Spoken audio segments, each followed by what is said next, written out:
Bismillahirrahmanirrahim. Assalamualaikum warahmatullahi wabarakatuh. Perkenalkan, saya Maruf Abdullah dari kelas NR semester 6. Di sini saya akan membawakan atau sharing materi mengenai bahan pangan enzim. Yang pertama itu yang akan saya baca itu definisinya. Enzim merupakan senyawa protein yang dapat mengkatalisis seluruh reaksi kimia dalam sistem biologis. Semua enzim murni yang telah diamati sampai saat ini adalah protein. Aktivitas katalitiknya bergantung pada integritas strukturnya sebagai protein. Enzim mengikat molekul substrat membentuk kompleks enzim substrat yang bersifat sementara dan lalu terurai membentuk enzim bebas dan produknya. Apa itu enzim makanan dan kegunaannya? Enzim adalah protein alami yang meningkatkan reaksi biokimia. Mereka dapat diperoleh melalui ekstraksi dari tumbuhan, hewan, atau melalui fermentasi dari mikroorganisme. Mereka biasanya ditambahkan untuk menjalankan fungsi teknologi dalam pembuatan, pengolahan, penyiapan, dan pengolahan berbagai macam makanan. Enzim makanan terutama digunakan dalam industri kue, pembuatan jus buah, pembuatan anggur, dan pembuatan bir, serta pembuatan keju. Di sini ada standar bahan pangan enzim. Yang pertama itu nama enzimnya thermolisin, dan sumber enzimnya itu dari bakteri Geobacillus pseudoproteolyticus. Batas maksimal residunya itu ada di bawah, yaitu dari 1 sampai 8 itu batas maksimalnya CPPB. Apa itu CPPB? Yaitu jumlah bahan tambahan pangan yang diizinkan terdapat pada pangan dalam jumlah secukupnya yang diperlukan untuk menghasilkan efek yang diinginkan. Selanjutnya ada fungsi bahan enzim yang tadi slide sebelumnya. Yang pertama itu dari thermolisin, Geobacillus pseudoproteolyticus itu sebagai bumbu dan kondimen. Yang kedua itu aminopeptidase dari bakterinya Aspergillus clavatus, itu untuk meningkatkan produksi nutrisi B1, B2, B6, B12.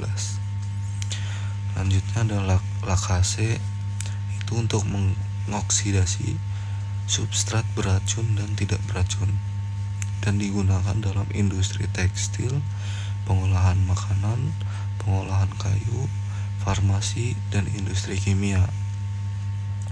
Selanjutnya ada alfa amilase, itu untuk memecah pati dalam makanan sehingga mereka dapat digunakan oleh tubuh. Selanjutnya ada lisofosfolipase, itu untuk menghancurkan zat asing dalam tubuh yang dapat menjadi penyebab kanker. Yang terakhir itu tanase, digunakan dalam pengolahan minuman teh karena kemampuannya dalam mengkatalisis hidrolisis tanin terhidrolisis atau ester asam galat menjadi asam galat dan glukosa. Dampak berlebihan mengkonsumsi enzim yaitu memicu pertambahan berat badan, mengandung protein berlebih, mengganggu pembekuan darah, menyebabkan pusing dan sakit kepala, dan memicu asam urat. Ini contoh bahan makanan enzim. Itu yang saya ambil itu ini aja, cuman ada beberapa seperti keju, bir, roti, dan ini yang pertama ada kimchi, terus mangga, pepaya, nanas, tempe, dan jamur. Peran enzim dalam industri. Pada tahun 1917, temuannya yaitu enzim dalam industri fermentasi. Pada tahun 1951, konversi pati menjadi gula yang dapat difermentasi melalui bir yang tahan dingin. Pada tahun 1957 yaitu temuan enzimnya itu industri acar. Pada tahun 1972 deterjen. Dalam tahun 1976 peran enzim mikroba dalam pengembangan rasa pada makanan. Pada tahun 1984 enzim dalam industri pati. Pada 2021 enzim yang dimobilisasi digunakan untuk sintetis peptida, yaitu pemanis aspartam, N-gempalin, dan peptida bioaktif lainnya. Pada tahun 2004 temuannya itu kit diagnostik. Pada tahun 2005 mengekstraksi minyak esensial dengan enzim. Pada 2006 penerapan industri beta-galaktosidase dalam teknologi pangan. 2007 itu temuannya membuat makanan diet. Pada tahun 2010 itu membuat teknologi pangan, menambahkan enzim misalnya pada penyakit celiak.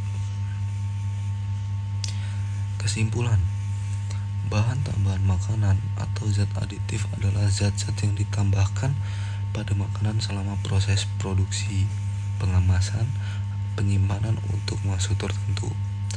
Enzim adalah suatu katalisator biologis yang dihasilkan oleh sel-sel hidup dan dapat membantu mempercepat bermacam-macam reaksi biokimia.